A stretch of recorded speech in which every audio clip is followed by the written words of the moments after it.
अष्टोत्तरशतनामावलिः। ॐ ऐं ह्रीं श्रीं रजताचलशृङ्गाग्रमध्यस्थायै नमः। ॐ ऐं ह्रीं श्रीं हिमाचलमहावंशपावनायै नमः। ॐ ऐं ह्रीं श्रीं शङ्करार्धाङ्गसौन्दर्यशरीरायै नमः।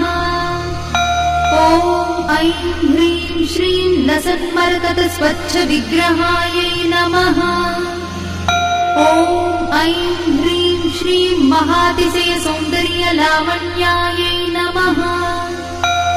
ॐ ऐं ह्रीं श्रीं शशाङ्कशेखरप्राणवल्लभायै नमः। ॐ ऐं ह्रीं श्रीं सदा पञ्चदशात्मैक्यस्वरूपायै नमः।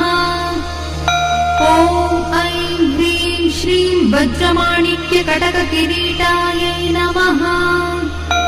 ॐ ऐं ह्रीं श्रीं कस्तूरीतिलकोल्लासितनिटलायै नमः। ॐ ऐं ह्रीं श्रीं भस्मरेखाङ्कितलसन्मस्तकायै नमः।